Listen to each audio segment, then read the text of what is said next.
Bienvenidos y bienvenidas todas y todos a este nuevo contacto internacional en el marco de la consulta por la calidad educativa.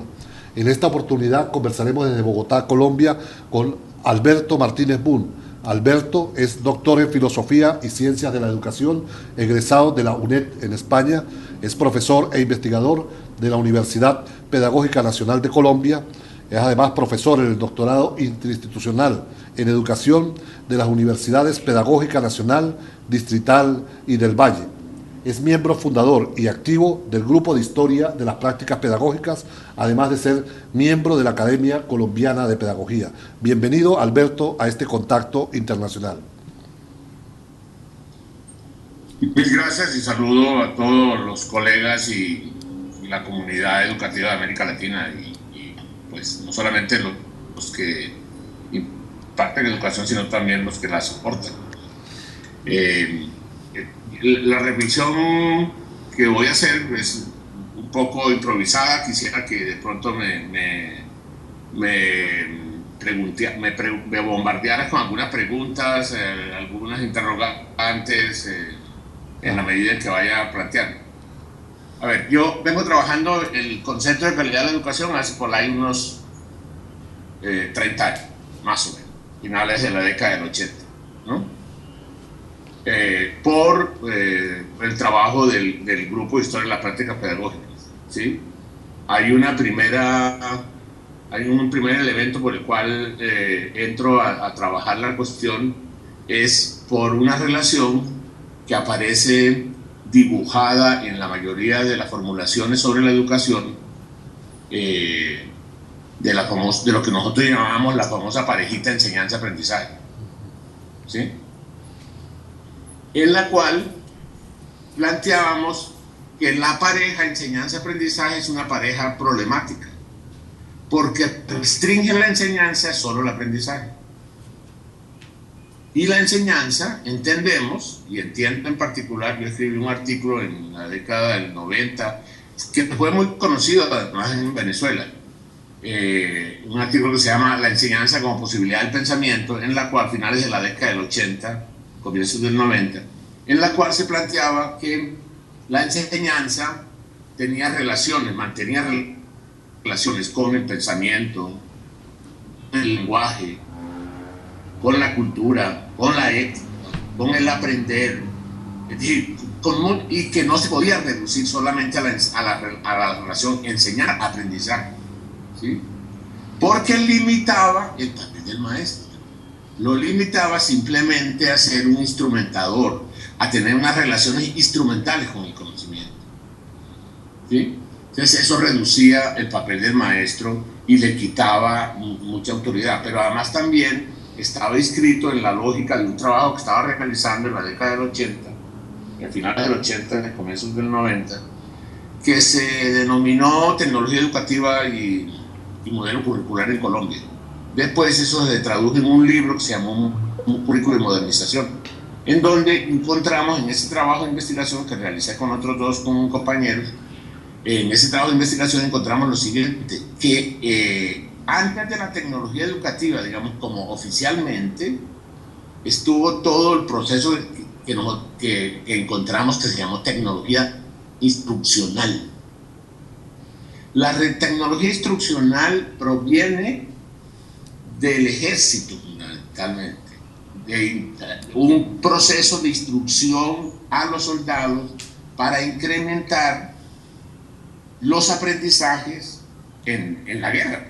En Venezuela se ha dado un debate importante sobre el tema de la enseñanza. Hay docentes, colegas que dicen que nadie enseña a nadie y nadie aprende de nadie.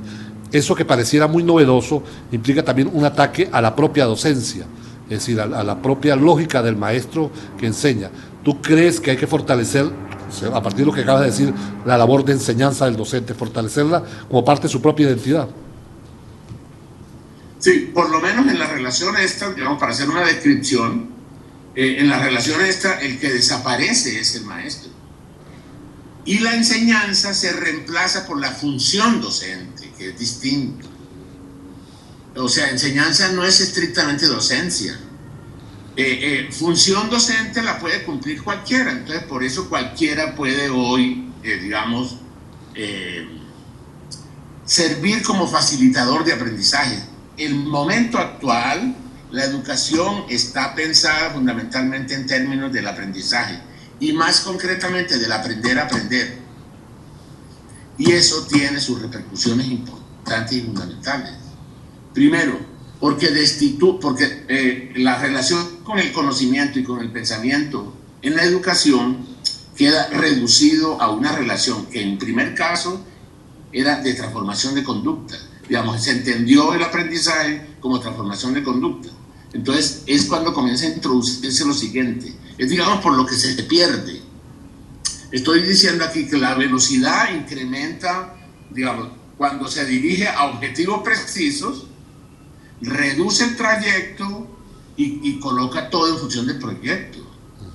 Y entonces, si el proyecto hay que realizarlo, pase lo que pase, desconociendo todo el trayecto que hay en el proceso, pero además también eliminando el horizonte del objetivo, el horizonte en el cual el objetivo está colocado. Entonces, surgen a partir de ahí una cosa que o se perfila con mucha más claridad en la tecnología instruccional, se perfila con más claridad el establecimiento de los objetivos, pero no son objetivos educativos.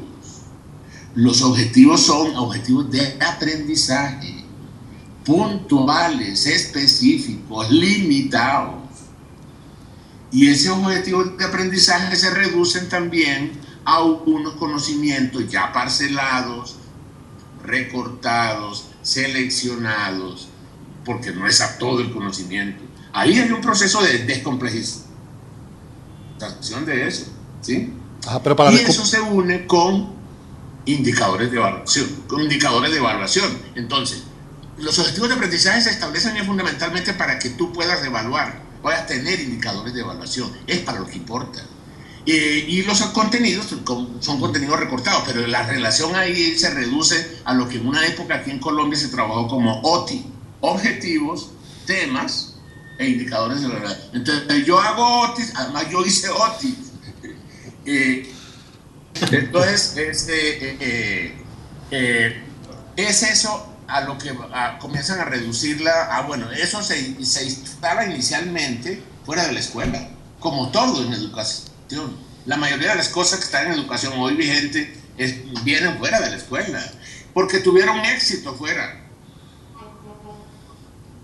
Tecnologizó, instrumentalizó el trabajo de los soldados, de los obreros y también del personal carcelario. Esta tecnología instruccional se aplicó a esos tres sectores fundamentalmente. En Colombia comenzó con Acción Cultural Popular, 1948. Todo este problema de la calidad tiene historia, y es una historia que yo llamaría relativamente reciente, no proviene pues de allá del mito de la caverna de Platón, no, está ligada con unas cosas muy particulares de hoy. Alberto, podemos hablar de algunas prácticas pedagógicas que potencien la calidad educativa desde tu perspectiva de aprendizaje integrado a la enseñanza. No, entonces termino la reflexión esta para poder continuar con lo otro. Entonces, se impulsa fundamentalmente en Acción Cultural Popular, que era un programa dirigido a sectores marginados de la población. Y ya comenzaba a hablarse de sectores marginados, y no solamente de pobres, porque marginado era marginado del desarrollo, de toda la estrategia del desarrollo que se impulsó en estos países en la década de finales del 50 y la década del 60, comienzo del 60. Ha estado articulado a eso. Ahora, no es eso lo que le da el motivo, pero sí se corresponde mucho, va a haber una correspondencia entre impulsar la estrategia del desarrollo y las transformaciones en el campo de la educación. Bueno, y el segundo es en el Servicio Nacional de Aprendizaje, y aquí hay que destacar una cosa, se llama Servicio Nacional de Aprendizaje, el SENA, que en todos los países de América Latina tuvo nombres más o menos similares. SINAI en Brasil, SINAN en Perú, no me acuerdo qué nombre tuvo en Venezuela. CINEA en Venezuela. Exacto.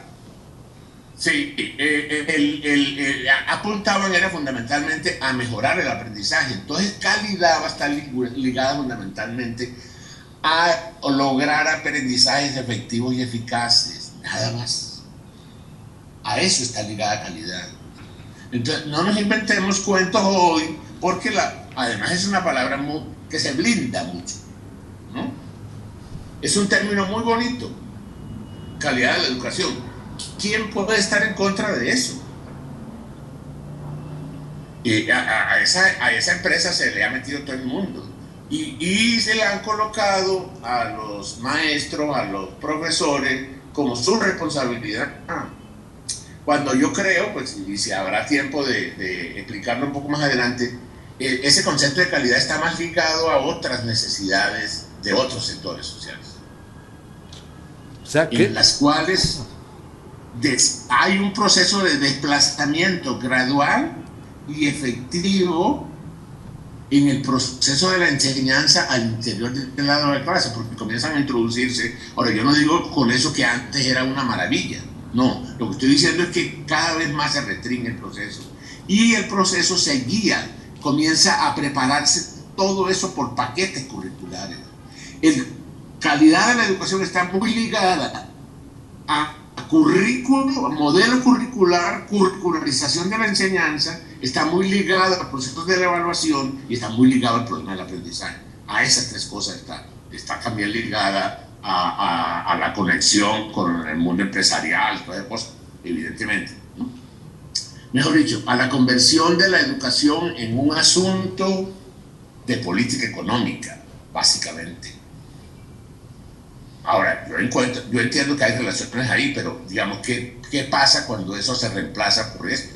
Digamos, cuando se plantea ahí todo un problema de la capitalización de esa acción.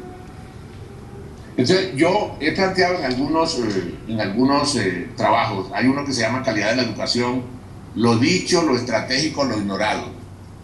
Lo presenté el año pasado en Bucaramanga. Entonces, decía ahí, ¿qué significado tiene hoy entre nosotros el término calidad de la educación? Hoy. ¿De dónde proviene y cuáles son sus límites? Porque hay que trabajarlo históricamente. Porque es que por lo general, todas esas reflexiones hacen un desconocimiento radical de la realidad histórica de la educación y de la escuela. Y por lo tanto del maestro. Y colocan eso, digamos, como la última Coca-Cola del desierto, como decimos aquí en Colombia. No sé si allá en Venezuela se use el término ese, como para decir, digamos, el término de moda, la moda. Ahora, en esa empresa se metieron todos los organismos internacionales, todos los organismos internacionales. No hay un solo organismo internacional en educación o en cualquier otra cosa que no plantee como el problema fundamental de identificar educación hoy con calidad de la educación. Ajá. Y eso es necesario examinarlo a profundidad. Precisamente, sí. Desde esa perspectiva histórica, tú podrías hacernos como una periodización de cuáles han sido los momentos históricos del debate sobre la calidad educativa. Nos hablaste que se introduce en la década de los 50, pero ¿cuál es esa periodización hasta llegar a hoy en día?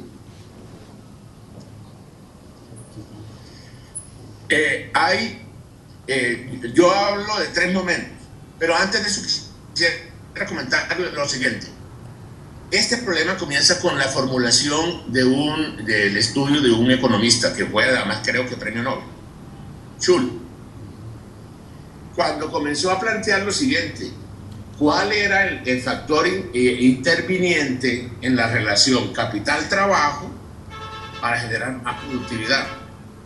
Y entonces encontró que el conocimiento, y particularmente que la formación o la instrucción en esos campos, a esos sectores, era lo que posibilitaba una mayor productividad. Bueno, ese sería, digamos, como el primer momento, arranca ahí. Bueno, en ese primer momento está articulado ese concepto de calidad de la educación, fundamentalmente con calidad de los insumos. Es muy importante retener esto, calidad de los insumos. Eso se va a cambiar radicalmente en la década de los 90. Concretamente, antes de llegar al Congreso Mundial de Educación para Todos en Yontian, Tailandia, en 1990, antes de eso comienza a plantearse y a renovarse, entre otras cosas, con apoyo de mucha gente de esa de la que tú citaste, Tedesco, en los organismos internacionales o en los organismos regionales que estaban vinculados con los organismos internacionales, a virar, y entonces comenzaban a hablarse de la calidad de la educación, ya no solamente en términos de insumo, sino en términos de aprendizajes. Ese es el segundo momento. Pero quiero ampliar un poquito más el primer momento, porque el primer momento hubo una inversión grandísima en educación. Ahora, voy a tener unas diferencias aquí contigo importantes, y además las tengo con mucha gente, digamos, en el sentido de que cuando a la educación se le liga, digamos, con un conjunto de categorías, con unos principios, con los cuales todo el mundo estaría de acuerdo, ¿sí? Yo voy a señalar que otra cosa es cuando uno hace la historia de la escolarización de estos países, porque esa no coincide necesariamente con el discurso de la educación como algo iluminista, etcétera, etcétera. Entonces, esa diferenciación es necesario comenzar a hacerla, porque si no, no se entiende. Entonces, la crítica que yo hago al concepto de calidad, ¿sí? A la categoría de calidad, no sé si es el concepto, pero digamos a lo que ahí se ha ido consolidando como... Por ahí había encontrado un término para hablar de la calidad, que en este momento se me olvida. Bueno, entonces, en los estados, para impulsar, mejor dicho, se planteó una cosa: el desarrollo es piedra angular, la educación es piedra angular del desarrollo, década del 60, muy articulado con todos los programas estos de Alianza para el Progreso, todo este tipo de cosas, ¿no? Y las experiencias las recogen de procesos anteriores, es decir, el proceso, por ejemplo, en lo que se da con los sectores marginados y lo que se da con los trabajadores en ejercicio, ¿sí? De donde se sacan las experiencias exitosas para introducirlas en la escuela gradualmente. Y se hacen en la mayoría de los países de América Latina reformas. Hay unas reformas que comienzan a hacerse en América Latina formuladas desde CEPAL UNESCO, y es 1956 que se formula la idea de escolarizar a todos, y aquí ya estoy hablando no de educación sino de escolarización. La idea de escolarizar y todo viene desde hace mucho rato, ¿no? Hay la población, digamos, entraría aquí a señalar lo siguiente, así interrumpan la cosa. Es mucho más fácilmente gobernable una población escolarizada a aquella que no lo está, digamos, en términos de dirección de las conductas, etcétera, etcétera. Bueno, entonces, el segundo momento, entonces se agota la oferta, y cuando los estados eran los que ofertaban fundamentalmente educación, bueno, con excepción de Colombia, en donde el sector privado tenía mucha importancia, y también en algunos otros países de América Latina.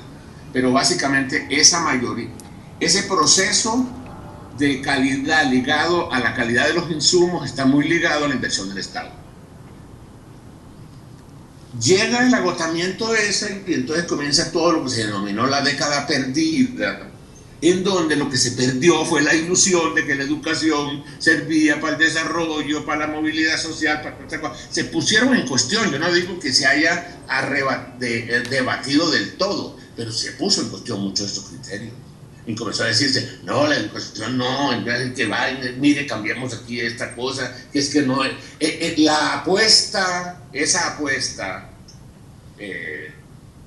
ilusoria, esa apuesta, ese proyecto conquistador, no, se quiebra, porque comienza a mostrar la grieta. Entonces comienza a reformularse por parte de los expertos. O sea, todas estas cuestiones están siempre ligadas a un discurso experto. Siempre está ligado a un discurso experto. Bueno, entonces comienza a plantearse el problema de la educación, ya no, de la calidad de la educación, ya no en términos de la inversión que se haga por parte del Estado, etcétera, etcétera, sino de los resultados del aprendizaje. Y eso modifica radicalmente la cosa. Porque acentúa ahí, entonces ya no sería solamente OTI, sino que además se acentúa ahí la evaluación. Se acentúa la evaluación. Con un principio que es este: todo lo que se evalúa mejora. Que en educación eso es pan corriente, pues digamos, es del discurso de todo el mundo. De ministros, maestros, presidentes, políticos, todo el mundo. Todo lo que se evalúa mejora.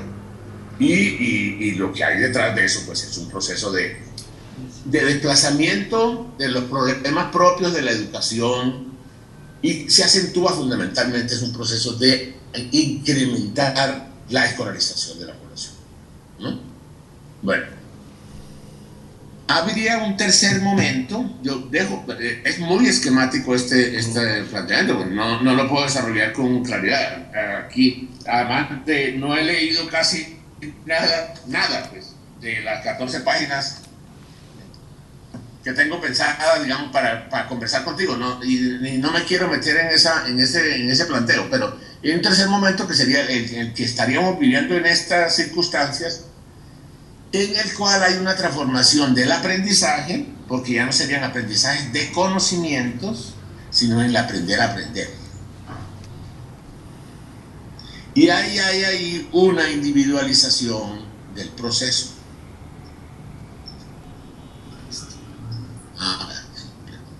Eso es.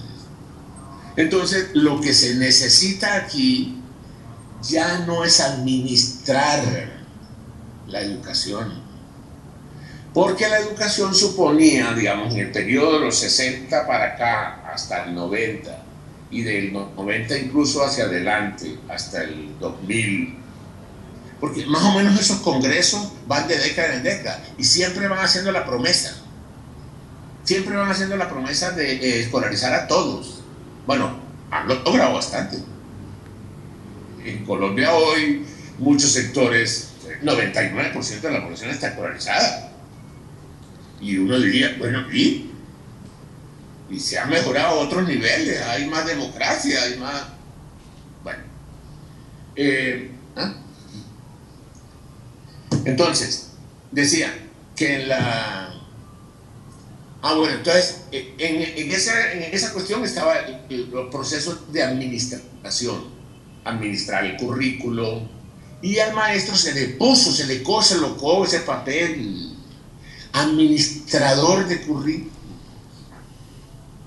O sea, él no tenía que tener una relación con el conocimiento mayor, no tenía que, mejor dicho, pierde, si tuvo alguna vez, pero pierde totalmente cualquier autonomía que pudo haberse pensado, ¿sí? Porque todo estaba descrito en el currículum. Y él no escogía nada, ni seleccionaba nada, ni tenía que devanarse la cabeza. Claro, para muchos maestros esto era mucho más fácil. Sí, pero ¿a costa de qué? ¿Qué pérdida hay ahí? Digamos, es la pregunta que yo siempre me hago en esos términos, en términos de pérdida.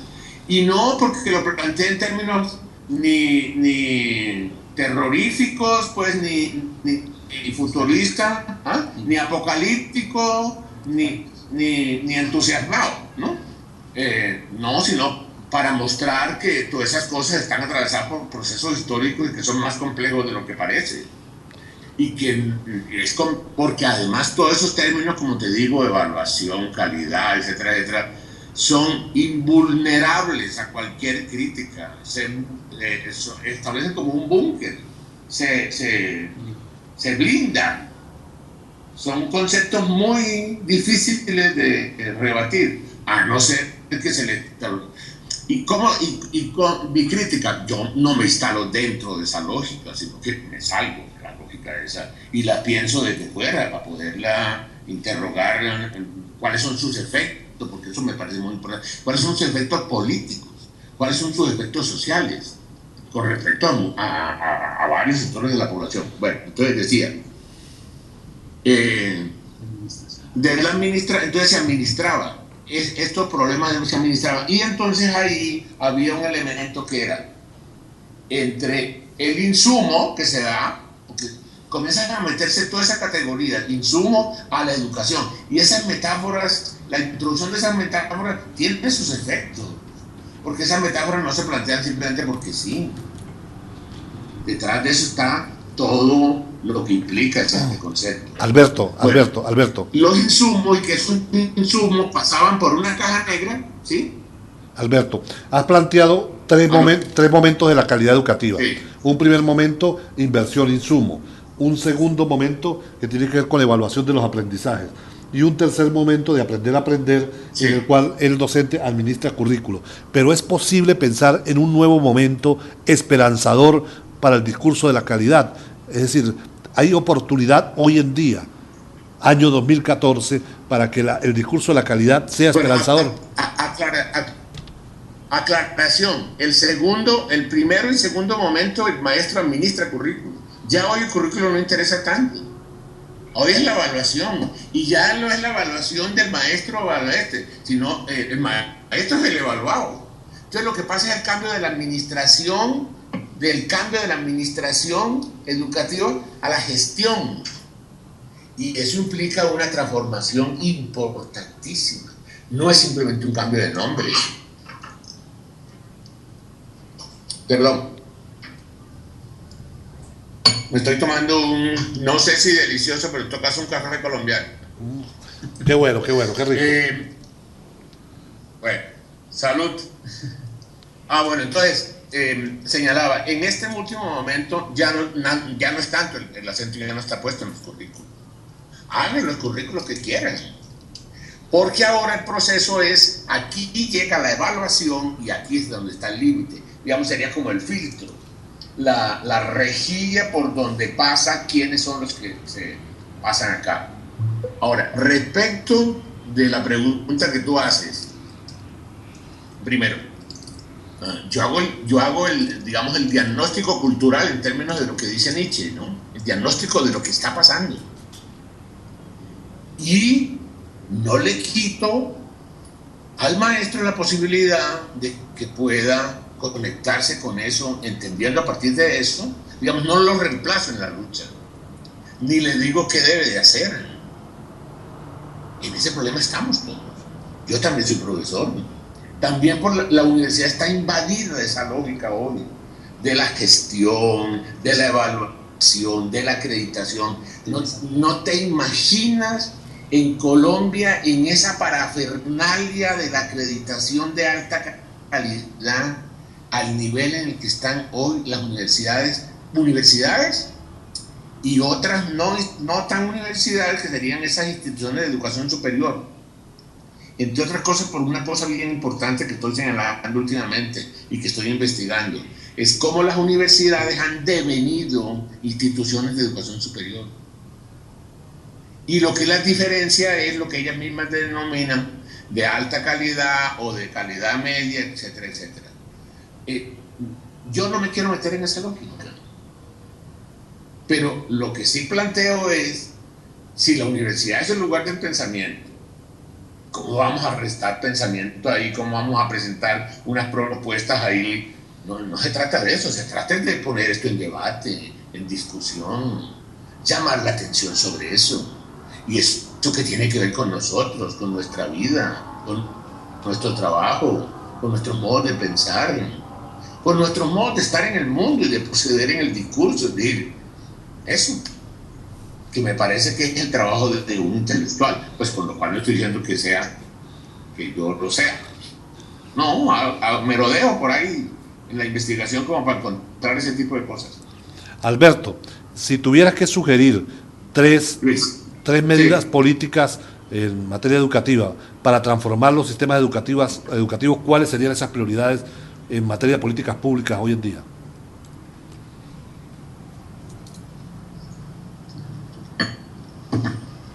A ver, en este proceso que he señalado, se ha incrementado la investigación, pero se ha incrementado la investigación de esto que pueda ser productivo, de esto que solamente se investiga aquellos procesos que pueden, digamos, orientar y gobernar, digamos, para orientar y gobernar la conducta de los demás, de nosotros. Entonces yo creo que ahí hay que hacer una diferencia fundamental de ese proceso que lo denominaría como muy ligado como a estudios de mercado, ¿sí? Que lo identifico más como estudios de mercado a procesos investigativos. Para el caso de la educación de la universidad, sería, digamos, generar una forma de investigación que ausculten sobre todo este proceso que ha pasado, digamos, dotar de historicidad estas cosas que nos pasan hoy. Y eso se hace, creo yo, uno de los mecanismos a través de la investigación, ¿sí? Y no simplemente del estudio de mercadeo, de esto ligado a la gestión, etcétera, etcétera. Otro, no destituir al maestro, y cuando digo maestro, digamos, no reducir todo el problema de la educación a la función docente, porque la función docente la cumplen muchos, y la función docente lo están cumpliendo hoy todo esto que llamamos medios de expresión, el internet, la televisión, la radio, ¿sí? Y entonces son tantos los que ejercen la función docente, pues que el docente puede ser cualquiera. Entonces el problema no es por defecto y no por exceso, porque la docencia se ha reducido, digamos, como a esa función.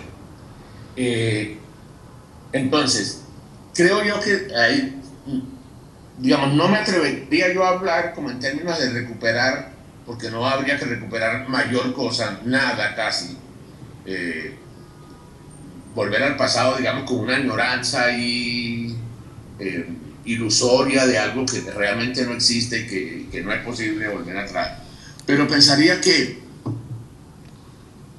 la institución educativa, que la escuela, en términos generales, pues para hablar de la institución educativa, se enfrentara a procesos, por ejemplo, que afirmen un trabajo del pensamiento. Yo digo ahí de una manera incluso un poco, sin profundizarla mucho, dos cosas en particular. Uno, que no hay que ahorrar pensamiento, que lo que habría que hacer es derrochar pensamiento, ¿sí? Que yo creo que lo que está pasando ahora es una economía del pensamiento. Una economía del pensamiento que va en detrimento del pensamiento y va abocando hacia el aprendizaje. Y el aprendizaje, más que el aprendizaje, es aprender a aprender. Y en el aprender a aprender se anticipa el poder anticipa. Se anticipa. El problema que tiene esa cosa del aprender a aprender es anticipa la acción para racionalizarla con anterioridad. Entonces hay un mecanismo de control impresionante. Bueno, entonces, en la economía del pensamiento, el otro elemento que planteaba era, y esto pues digamos si es un poco utópico, pero de todos modos lo digo, es si la escuela sirve para enseñar el Quijote, vale la pena. Porque pues el Quijote es la relación, digamos, con nuestra lengua materna. Yo me acuerdo mucho de un texto de Nietzsche, siempre lo repito mucho, un texto de Nietzsche que se llama Sobre el porvenir de nuestras escuelas, en donde Nietzsche llama y clama por esa función de la gramática, por esa función de la lengua materna, por ese papel tan importante. Y por dos cosas en particular de lo que él dice al nivel al que ha llegado la cultura. Y yo podría compararlo con el nivel al cual ha llegado la educación. Nietzsche dice los dos peligros del nivel al que se ha llegado la cultura, en el cual el Estado tiene un papel importantísimo ahí en la reducción de esos dos niveles. Uno, lo ha convertido en un problema de especialistas, la cultura dice, y la ha sesgado demasiado, y otro la ha ampliado demasiado, que la han convertido en moneda común, ¿sí? De común circulación. Entonces cultura es, y cultura es solamente lo de los especialistas, que no son sino ovejas del rebaño, que no miran sino ahí por su especialidad. Esa es la muerte de la cultura.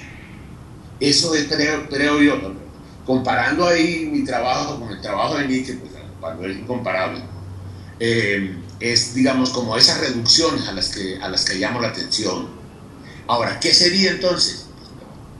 pues otra cosa que está por hacer, otra cosa en la cual no quiero evitarle a nadie el esfuerzo de pensar eso, la novedad.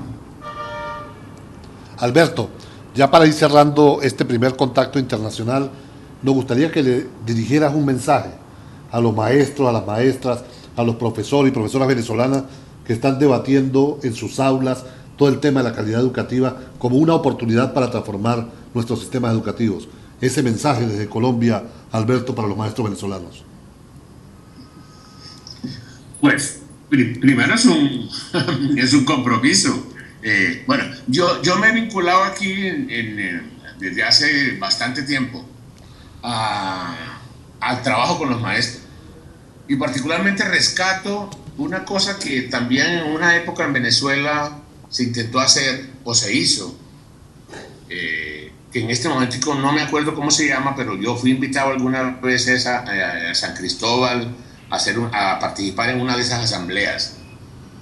En Colombia se inició en la década del 80, en 1982 concretamente, lo que se denominó el movimiento pedagógico de los maestros colombianos. Congreso Binacional de Frontera, se llamó Congreso Binacional de Frontera.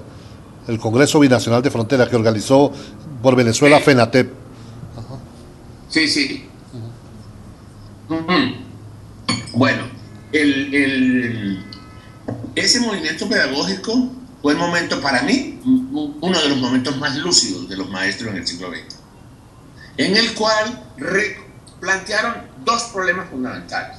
Primero, que eran portadores de un saber, del saber pedagógico, y que eran unos intelectuales, trabajadores de la cultura, y no simplemente un trabajador del Estado, no simplemente un empleado. Eso me parece ya bien importante, porque los maestros comenzaron a preguntarse por sus problemas. ¿Y cuáles eran sus problemas? ¿Cómo enseño? ¿Qué enseño? ¿A qué niños enseño? ¿En qué condiciones? Es decir, no desplazar, no quitarles el trayecto, no suprimirles el trayecto para facilitarles el trabajo, porque me parece que reducir la condición de maestro. Entonces, cuando el maestro se guía, cuando se establece por la guía, que la guía le sirve, lo guía, pero la guía lo guía hasta donde lo lleva la guía, y él no va más allá. Eso le facilita el trabajo, sí, pero también lo destituye del mundo, de esa complejidad que hay ahí, porque además tampoco puede pensar las complejidades que hay en el mundo y las complejidades de lo que implica su trabajo como un trabajo intelectual. Es que el maestro, cuando enseña, está en relación con conceptos. Eso lo están quitando. Ahora, otra cosa es que él no reconozca en esos conceptos.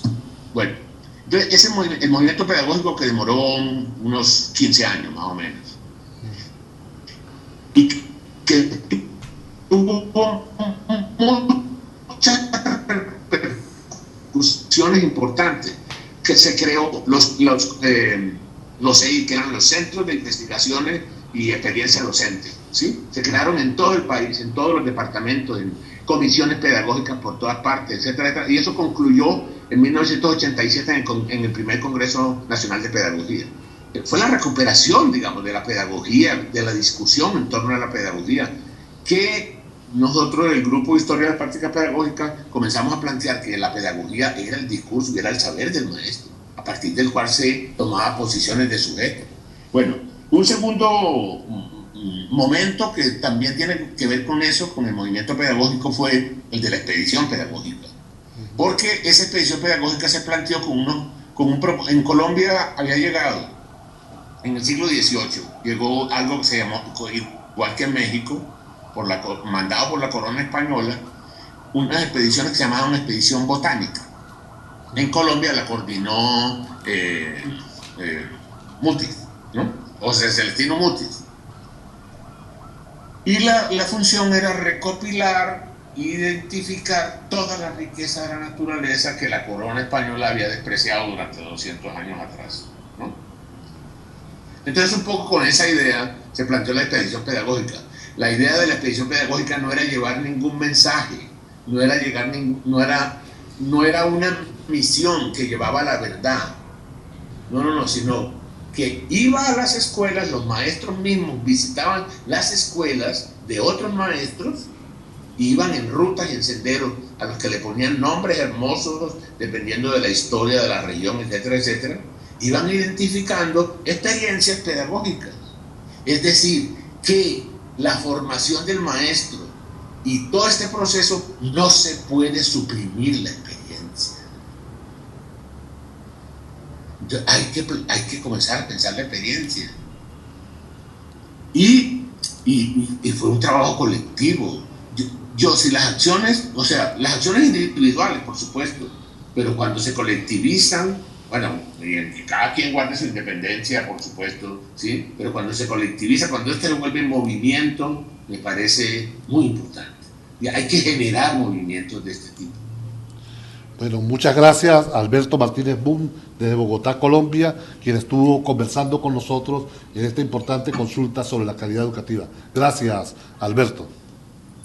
Bueno, con mucho gusto. Yo trataré de enviarles este documento que les digo que presenté en Bucaramanga, que habla de la calidad, para que en otra oportunidad, si es posible, conversemos de eso. Ok. Ok, un fuerte abrazo.